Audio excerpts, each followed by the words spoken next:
The station hung at the edge of a forgotten star system, drifting in the void like a wounded bird. Its metal corridors groaned with every passing ship, and the hum of engines and machinery was a constant reminder of life clinging to thin metal walls.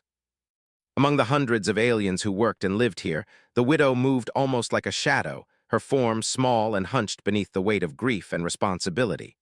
Her name was Lyra, and she was alone now, carrying both the sorrow of losing her mate and the burden of feeding and protecting her 3 children. The loss had not been gentle. Her mate had been conscripted into the Alliance's fleet, sent to fight in a war on a distant world. Messages from him had come sporadically, warm and full of hope, until they stopped entirely. Weeks passed before the grim official notice arrived, cold and bureaucratic, declaring him dead in service of the Alliance. Lyra had held on to the last messages, reading them over and over, letting her children hear the sound of his words through her trembling voice. But survival waited for no one, and soon she had to face the reality of empty food stores, unpaid rent, and alien bureaucrats eager to auction her children off to labor contracts. She moved through the station's corridors with careful steps, dragging her youngest child's small hand in hers while the older one struggled to keep pace. Her eyes, wide and tired, scanned the faces of aliens around her. Most looked past her, focused on their own concerns. Some sneered openly, whispering about the poor widow and her brood, as if misery were contagious. Others simply ignored her existence. She had long learned not to expect kindness here. The human man first noticed her near the recycling docks, where discarded metal and cargo were sorted for reuse. His name was Marcus, and he had been stationed here for over 3 cycles. Humans were rare among the Alliance's workforce, and most aliens considered them odd, too emotional, too stubborn, too willing to take risks that didn't benefit them personally. Marcus had long learned to keep to himself, focusing on repairs, transport, and occasional legal aid for those who asked. But something about Lyra caught his attention the moment he saw her struggling to carry a heavy crate of supplies alongside her children. He approached quietly, offering a hand. "Let me help with that," he said, his voice calm and steady, a tone that rarely demanded but always invited trust. Lyra hesitated, glancing up at him. She had long learned to avoid human contact. Their generosity could attract attention, and attention here was dangerous.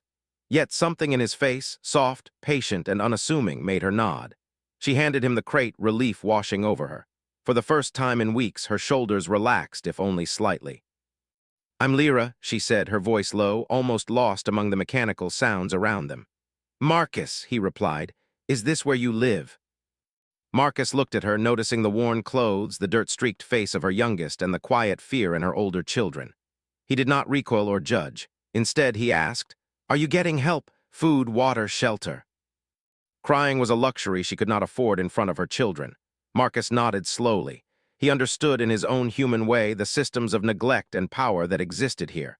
But he also believed in something the aliens found alien, humanity, the stubborn insistence to act when others would do nothing. "I can help," he said simply. "For now, just tell me what you need." Help was dangerous. Help could draw attention, yet her body, exhausted from weeks of fear and labor, betrayed her hope. She whispered the bare necessities: food, clean water, a safe place for her children to sleep. Marcus took note, promising to provide what he could, warning her of limits. But even the promise was a gift. It gave her a glimpse of possibility she had not felt in weeks. Over the next few days, Marcus quietly delivered rations and clothing to her quarters, taking care to avoid bureaucratic eyes. Each visit was short, careful, and unannounced, yet it left Lyra and her children quietly astonished. She began to see something in humans she had not expected: a refusal to abandon the helpless, a patience that outlasted fear, a generosity that demanded nothing in return.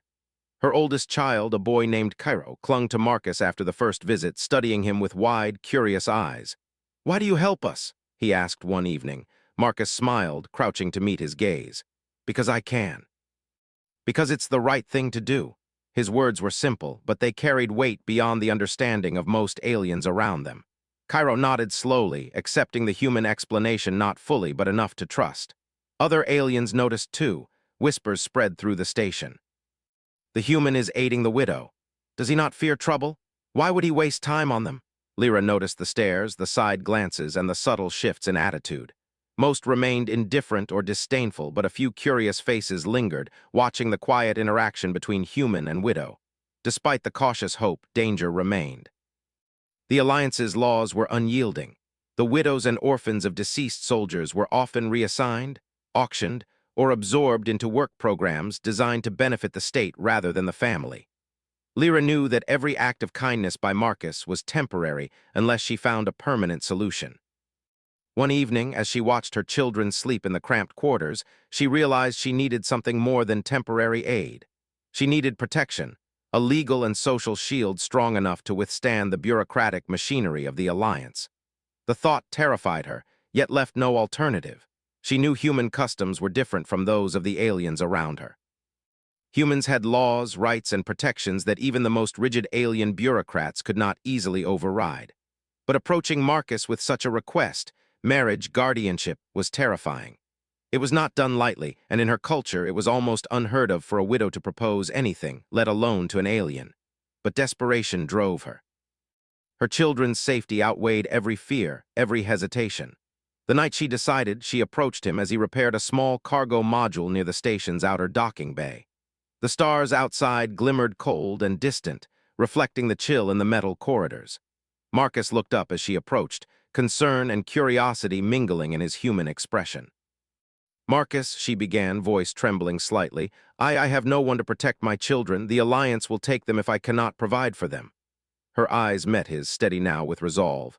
"I need you. I need you to take us, to take me and my children, please." "You mean—" His mind raced through human laws, the potential consequences, and the cultural shock this would bring. But his heart, a stubborn, human heart, felt the weight of her desperation. Around them, the station hummed, unaware of the life-changing request that hung in the air. Marcus understood that a promise here would mean more than kindness. It would mean action, responsibility, and a public declaration against the indifference of the system. Finally, he nodded slowly. "I will consider it," he said.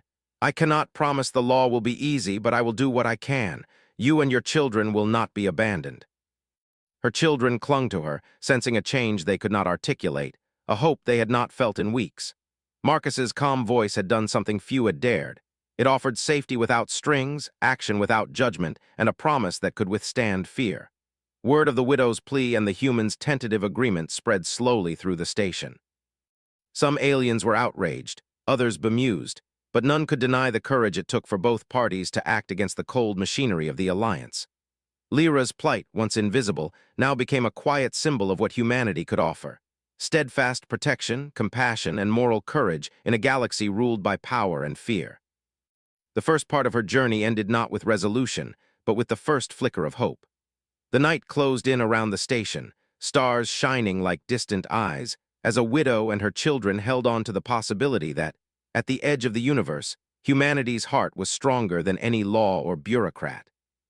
And in the quiet hum of the docking bay, Marcus considered what it meant to make a human promise, a promise that could not be broken, even when the galaxy tried to tear them apart. The days that followed Lyra's plea were tense and uncertain. The station continued its usual rhythm of machinery hums, docking announcements, and alien chatter. But for Lyra and her children, nothing felt normal anymore. Each corridor, each corner held the possibility of discovery, judgment, or worse, the cold intervention of the Alliance's authorities. She moved quietly through her small quarters, tending to her children while trying to plan their uncertain future.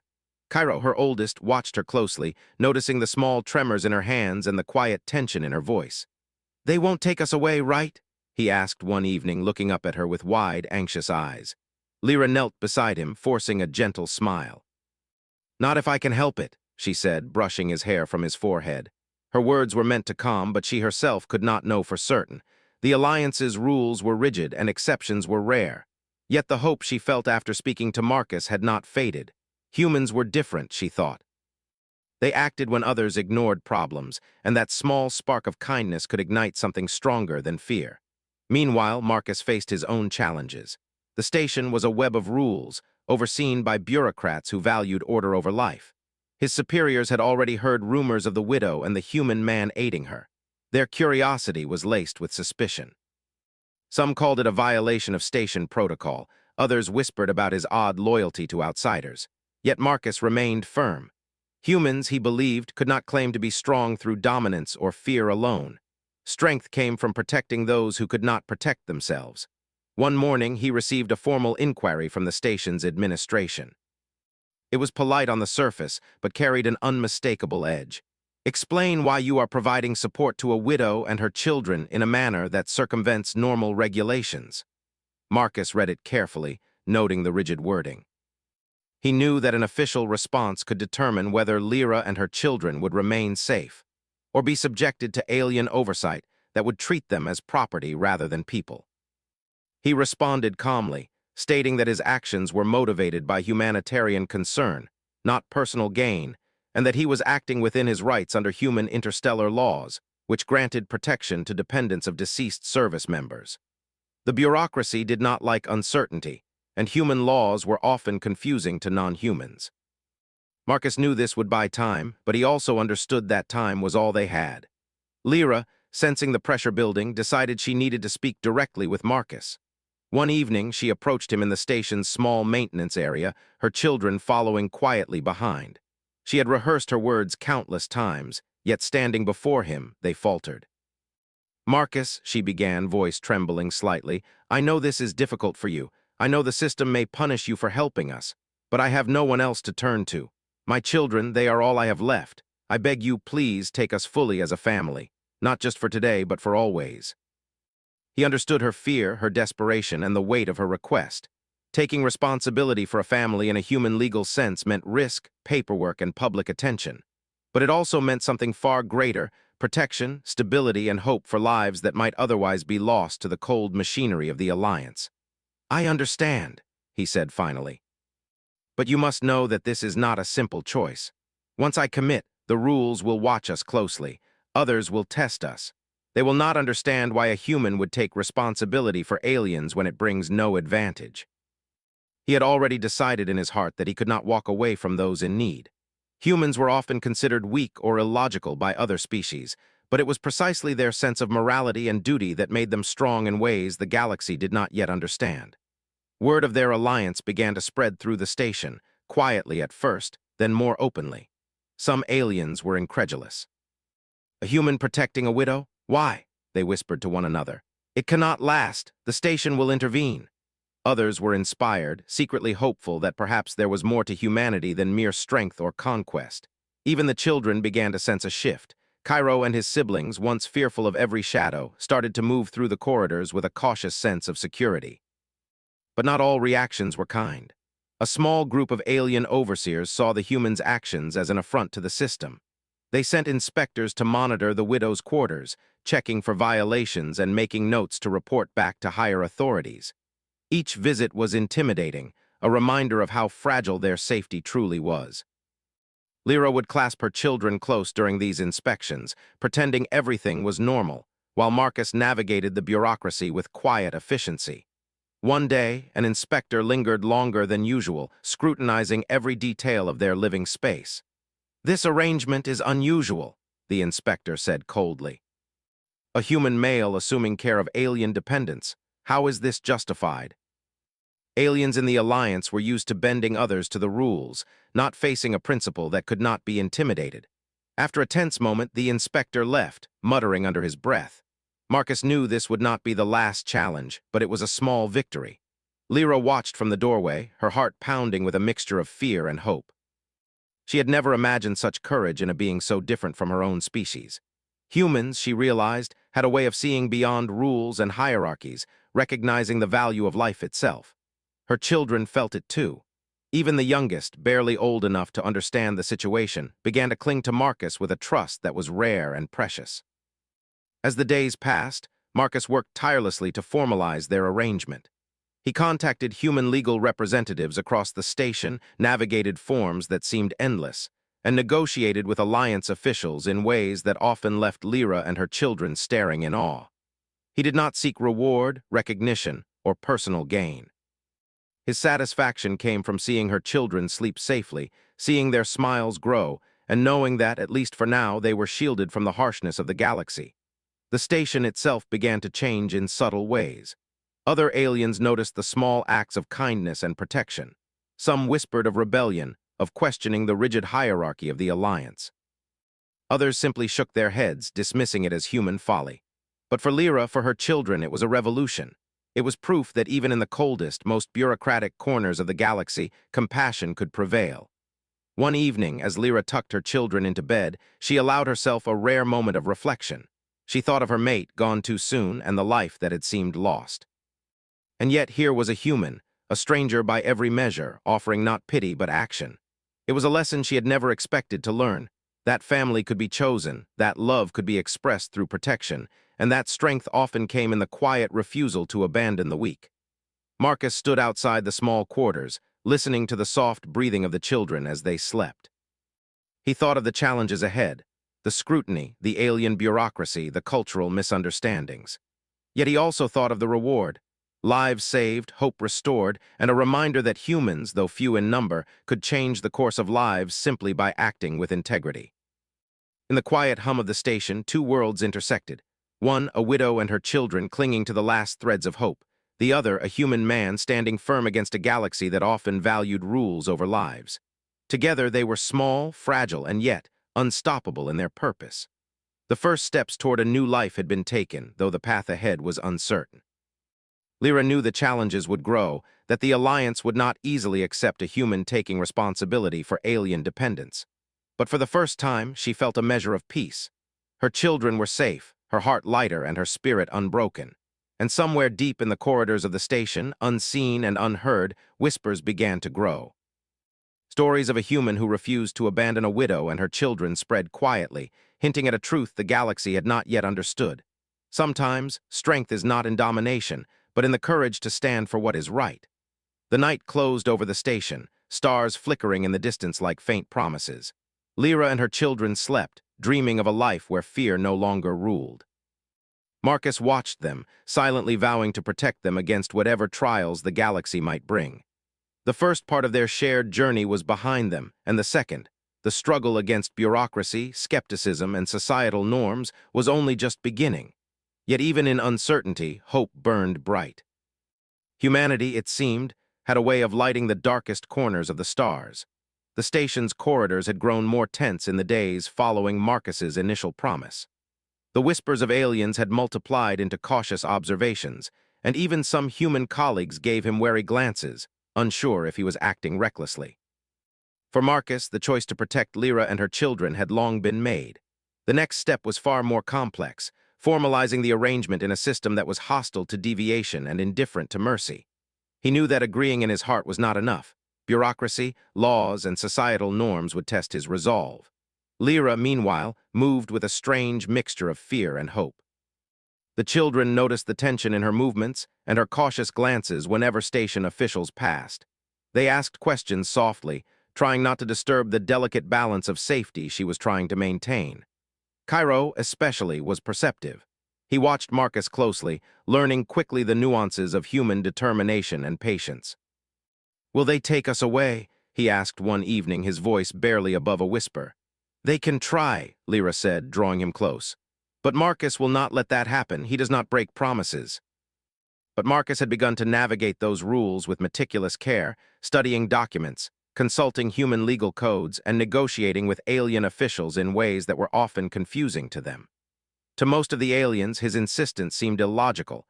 Why devote so much time to beings of no influence? To Marcus, it was simple. A life was a life, and promise was stronger than fear. The first formal meeting took place in a cold, sterile chamber on the station, where the administrators held dominion over the lives of those who had little power.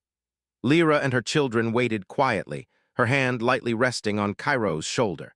She had dressed them in their best, not for appearance, but for the dignity it lent to their small bodies. Marcus led the way, calm and resolute, holding his identification and legal forms with care. The administrators eyed them with suspicion. One, a tall alien with angular features and cold amber eyes, spoke first. "Explain why you, a human, are asserting guardianship over alien dependents. This action is highly irregular and may violate several statutes of the Alliance. This is not a challenge to the Alliance, but a legal protection for those who have no other advocate. Humans were rare and often underestimated, but their laws and principles could complicate even the most rigid systems." Lyra stood silently beside Marcus, holding her children close. The youngest clung to her leg, his small fingers digging into her worn clothing. She could feel the tension radiating from the administrators, yet she also felt a quiet pride. Marcus, though different from any being she had known, was demonstrating something extraordinary, a refusal to abandon those in need even in the face of hostility. After a long pause, the lead administrator finally spoke. "We will review the documentation. This arrangement is unprecedented. Any failure in the process may result in reversal, but we will proceed cautiously." Over the next several days, Marcus worked tirelessly to finalize the guardianship. He contacted human officials on other stations and worlds, submitted forms, and provided detailed accounts of the children's situation. The process was slow, frustrating, and riddled with bureaucratic hurdles, but he did not falter. Lyra observed him with quiet awe. Each form signed, each legal question answered, was a step toward security for her children. She had never imagined that one human could wield so much power through patience and persistence alone. Even as progress was made, opposition quietly grew. Some aliens began to spread rumors that Marcus's actions were a threat to the station's order, that he was undermining traditional hierarchies, and that he should be stopped. These whispers reached Lyra's ears, making her anxious. She worried that their safety was temporary, that the moment Marcus left, the children would be vulnerable again. She shared her fears with him one evening as he repaired a section of the station's energy conduits. "They will not leave us alone," she said softly, brushing her hair back from her tired face. "They will come for the children if they see an opportunity. The law is on our side, and I will stand firm. You and the children are my responsibility now. No one will take that lightly, but no one will succeed if we do our part carefully." It was not naive hope, but a hope built on action, on principles, and on the courage of a human who refused to turn away. The children, sensing the change in their environment, began to trust again. Cairo and his siblings moved more freely through their quarters, playing quietly as Lyra prepared meals or performed small chores. Laughter, tentative and soft, returned to the rooms that had been filled only with fear and quiet sobs. Marcus encouraged this, offering small gifts, books, and stories that allowed the children to feel life beyond survival. For the first time in many weeks, they dreamed of a future that was not defined solely by loss. As the guardianship process continued, the station's authorities began to notice an unexpected effect. Other aliens, once indifferent or cruel, started to act differently in the presence of the human and the widow's family. Some were quietly impressed, others hesitant to interfere, and a few began to help in small, cautious ways. Marcus had demonstrated something rare. That strength could come from principle, not power. By standing firm, he had shifted perceptions, revealing that humanity's influence was not measured in weapons or numbers, but in integrity and action. One afternoon, Lyra found herself speaking quietly with Marcus while the children played nearby.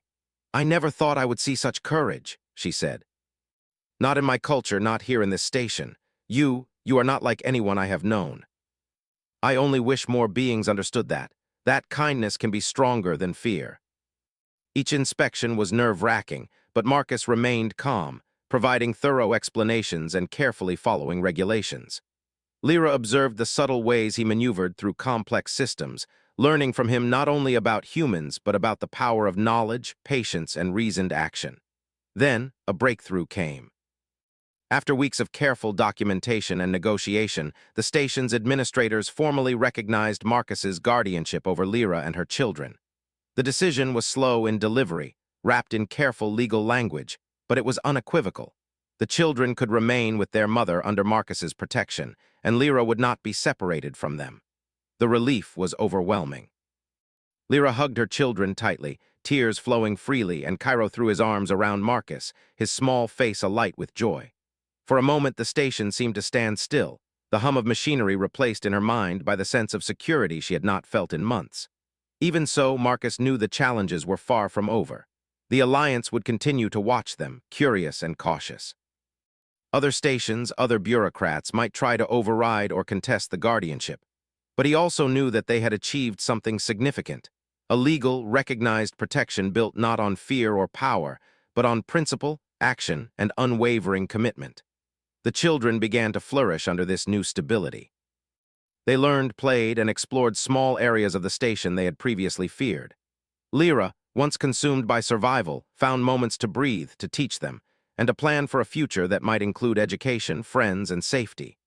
Marcus, always present, guided them carefully, offering both protection and encouragement, teaching them the value of patience, justice, and hope. In quiet moments, Lyra would reflect on how drastically life had changed. From despair and fear, she had moved to safety and tentative joy. And it had all begun with a single human who refused to turn away. She realized then that strength was not measured by weapons or control, but by the courage to act when it was hardest, the willingness to risk oneself for others, and the determination to honor promises. The station, too, began to feel a subtle shift. What was once a place of indifference and rigid hierarchy now contained a small, powerful example of what humanity could offer: protection, empathy, and unyielding moral courage. Aliens began to speak of it quietly, cautiously admiring the humans' actions even if they would never openly acknowledge them. At night, as the children slept, Lyra and Marcus stood at the small observation deck overlooking the endless stars. She felt a quiet gratitude she could scarcely express in words. "I cannot imagine what our lives would be without you," she said softly. Marcus shook his head. "It is not just me," he said.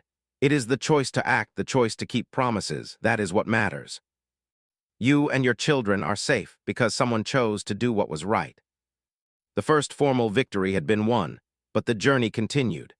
The next challenges awaited in the corridors of bureaucracy, among alien skepticism, and in the subtle pressures of a society unaccustomed to kindness without condition. But for the first time, Lyra and her children walked with hope, guided by a human who had shown them the true strength of promise, protection, and care. And in the quiet hum of the station, beneath the glow of distant stars, a widow and her children began to dream of a future that just days ago had seemed impossible.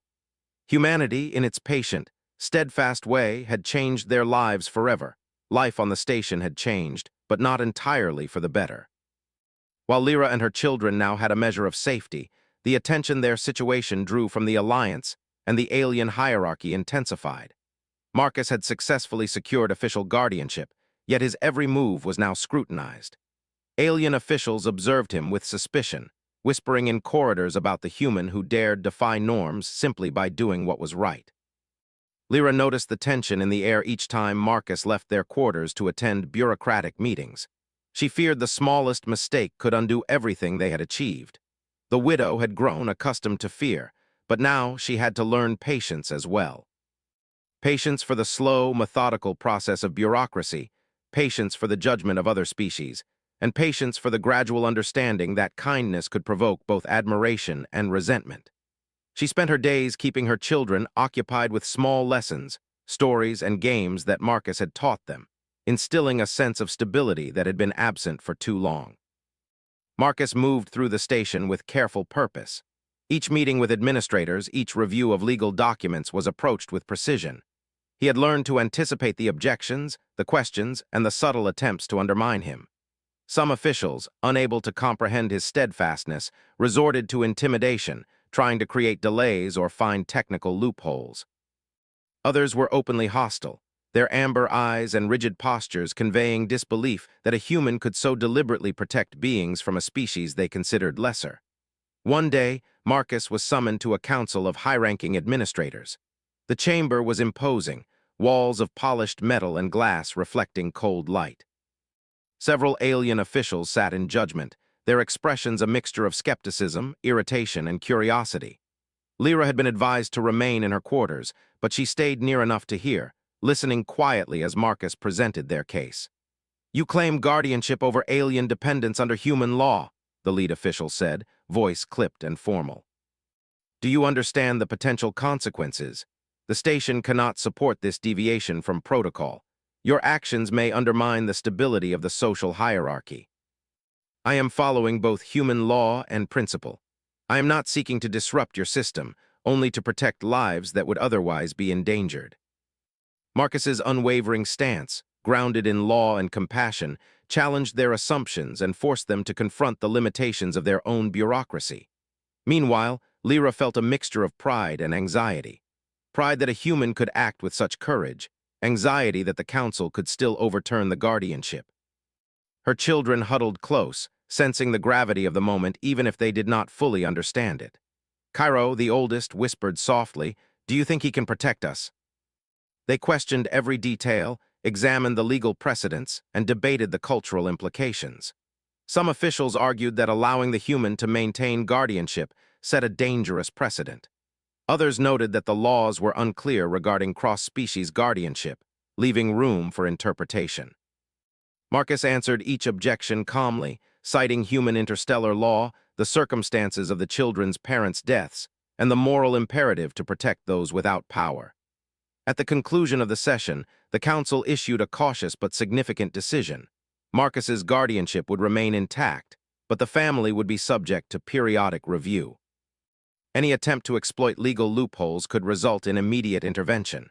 The ruling was not unconditional, but it acknowledged the validity of human principles in a system that often ignored morality. The victory, though tempered, brought relief. Lyra hugged her children tightly, tears streaming down her face. For the first time in weeks, she allowed herself to hope not just for temporary safety, but for a future where her family could exist without constant fear. Marcus returned to their quarters, exhaustion evident on his face, but a quiet satisfaction in his eyes. He had faced the full weight of bureaucracy and emerged with their protection intact. But challenges continued to rise. Rumors spread throughout the station, and not all attention was favorable. Some aliens viewed the human and his wards as a threat to established norms.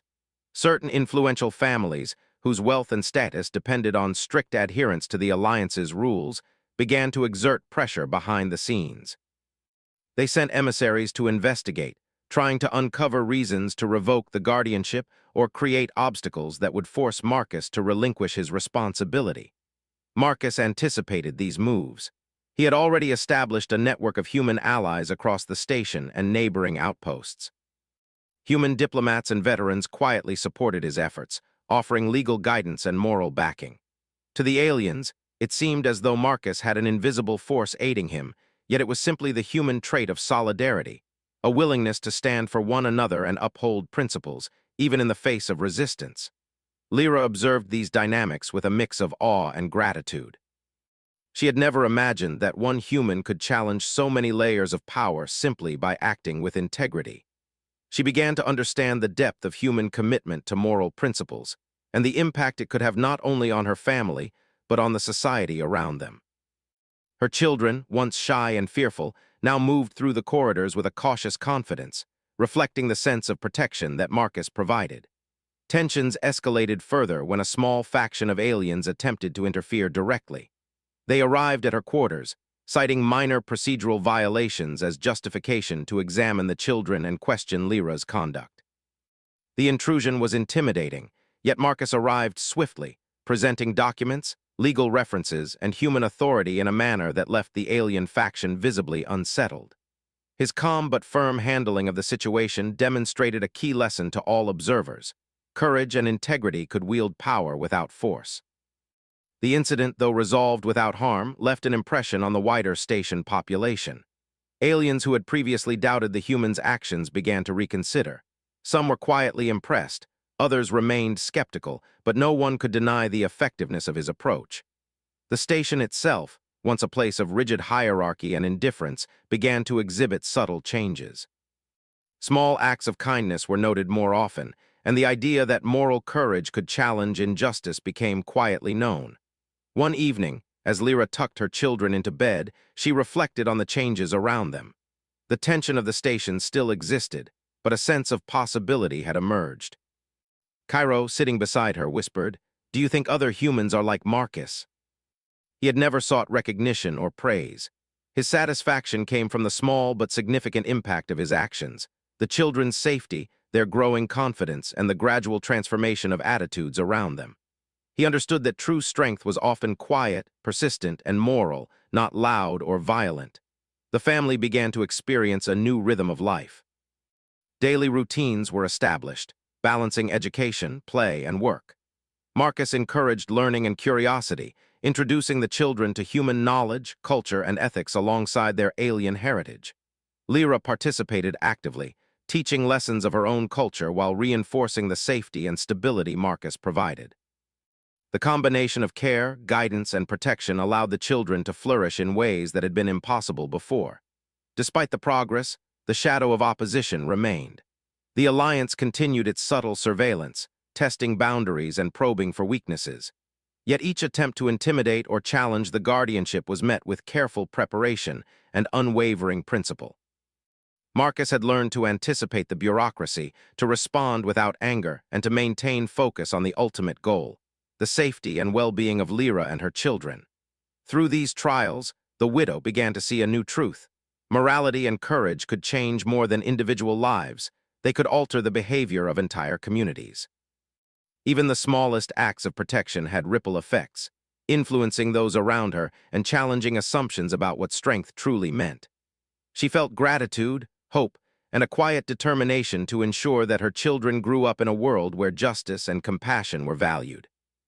As the night settled over the station, the family gathered at the observation deck, watching the stars stretch endlessly across the void.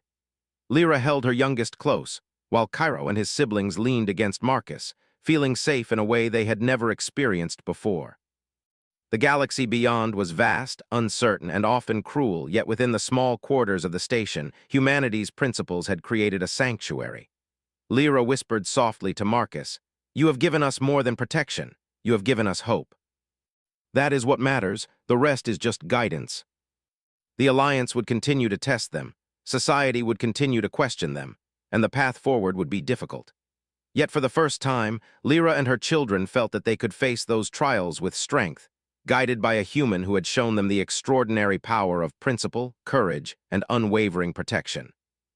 And as the station continued its endless rotation in the void, whispers of the human who defied norms for the sake of others spread quietly, changing perceptions, inspiring hope, and reminding all who observed that true strength lies not in domination, but in the courage to do what is right, no matter the cost. The weeks that followed brought a new rhythm to the station. The bureaucrats had accepted the human's guardianship, though grudgingly, and Lyra and her children were no longer at immediate risk. Still, life was not free from challenges. The Alliance's surveillance remained, subtle and constant, a reminder that their safety was never guaranteed. Marcus knew that true security required vigilance, careful planning, and teaching the children resilience alongside compassion. He moved through the station with quiet determination, attending meetings, coordinating with human legal authorities, and preparing for every eventuality. For Lyra, the change in daily life was profound. She had gone from the despair of a widow with no protection to someone whose family could look forward to the future. She watched her children laugh, learn, and play freely in their small quarters, their fear slowly giving way to curiosity. Cairo had begun asking questions about human culture, eager to understand the ways of the species that had saved them. Even the youngest, who had barely spoken before, began to explore the station with cautious confidence, clinging to her hand or Marcus's when necessary. Despite these moments of peace, the station's society continued to test them. Alien officials and powerful families still whispered, speculated, and questioned the wisdom of allowing a human to take responsibility for aliens. They sent subtle threats, inspections, and suggestions of procedural violations, all intended to intimidate. Marcus handled each challenge with calm efficiency, presenting documentation, citing laws, and calmly explaining the moral necessity of his actions. His patience frustrated those who relied on intimidation, leaving them unsettled by the human's quiet but unshakable resolve. One day, a delegation of alien inspectors arrived unexpectedly, claiming that a recent procedural review had revealed possible irregularities in the guardianship. Lyra's heart sank as the children huddled together, eyes wide with fear. Marcus stepped forward, his posture steady and confident. "Explain the concern," he said simply, his voice calm but firm. "Provide your evidence. I will respond according to the law. But know this, these children's safety is my responsibility. Any action that endangers them will not be tolerated." Marcus had anticipated every detail, leaving no room for legitimate complaint. With a mixture of frustration and reluctant respect, the inspectors withdrew, their whispers following them. Lyra exhaled deeply, relief washing over her. She hugged her children tightly, her heart pounding with gratitude and awe. She had witnessed courage not in weapons or domination, but in quiet determination, patience, and adherence to principle. Marcus had not only protected them, but he had also shown her children that integrity could challenge the most rigid systems. Over the following weeks, the family began to thrive in small but meaningful ways. Cairo and his siblings attended lessons arranged by Marcus, learning not only standard subjects, but also human ethics, reasoning, and the importance of justice. Lyra participated actively, teaching her children about their own culture, blending alien traditions with human guidance. The combination created a unique environment where the children learned resilience, empathy, and knowledge, a foundation for a life built on strength of character rather than fear. As the children flourished, word of Marcus's actions spread quietly through the station.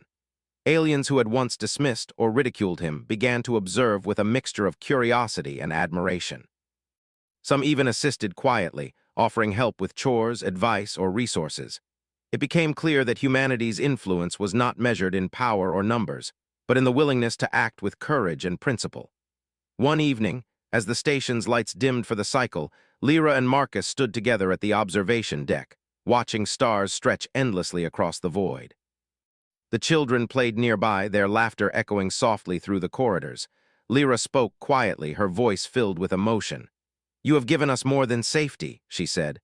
"You have given my children a future. I cannot thank you enough." "That is all." Strength is not measured by domination or fear, but by protection, perseverance, and integrity. Cairo, older and wiser now, approached Marcus one day with a question. "Will we always be safe? Will anyone ever try to take us again?" "We will face whatever comes together." Other aliens began to question rigid norms, observing that compassion and courage could coexist with order and law. Small acts of kindness, inspired by Marcus's example, began to ripple through the station. Children of other species learned that protection and moral action were possible, even in a world governed by fear and bureaucracy. The Alliance continued to monitor the situation, but even their scrutiny could not diminish the effectiveness of Marcus's guardianship. He had built a system that combined legal authority with ethical clarity, leaving no room for arbitrary interference. Lyra and her children were no longer mere dependents. They were a living testament to what humanity could accomplish through principle and action. Eventually, a formal review declared the guardianship permanent. The decision, though cautiously worded, recognized Marcus's responsibility and his unwavering commitment to the family's safety. Lyra's heart swelled with relief and gratitude. At last, the children could grow without fear, their lives guided by safety, education, and the steady influence of someone who truly cared. In the days following the formal recognition, the family began planning for the future beyond the station. Marcus arranged for relocation to a human-controlled world, where the children could receive education and opportunities that were previously impossible. Lyra prepared for the journey, balancing excitement with the natural worry of leaving behind the station that had been their temporary home. The day they departed, the station's corridors were filled with quiet acknowledgement. Aliens who had once doubted the humans' actions now watched with respect, some even expressing cautious admiration. Marcus, Lyra, and the children boarded the transport, carrying with them not only their belongings but also the lessons they had learned: courage, integrity, compassion, and the strength of standing for what is right. As the stars streaked past the observation window during their departure, Lyra held her children close. She reflected on the journey they had taken, from despair, fear, and helplessness to safety, hope, and empowerment. Marcus had taught them more than law or protection. He had taught them the meaning of humanity: steadfast moral courage, quiet action, and unwavering care for those who cannot protect themselves. The human did not seek recognition, reward, or glory. His satisfaction came from knowing that a family had been saved, that children could grow in safety, and that a widow could experience dignity and hope once more. Lyra understood that she would never fully repay him, yet she knew that their lives had been forever changed by his choices, his patience, and his courage. On the transport, as the galaxy stretched endlessly before them, Marcus spoke softly to Lyra. "You and your children are strong. Never forget that. Humanity only gave guidance and protection. The real strength lies in you.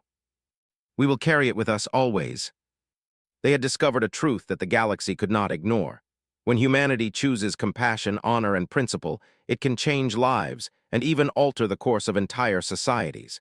The station faded into the distance, a reminder of the challenges they had overcome.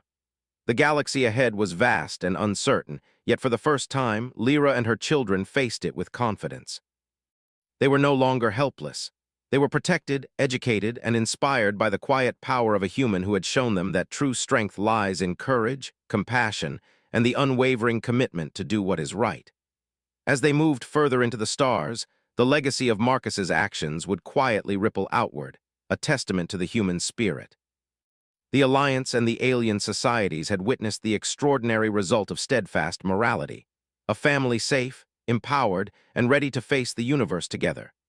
Lyra's children would grow to remember the lesson their father figure had taught them, that true strength is not measured in domination, but in the courage to act for others, no matter the cost.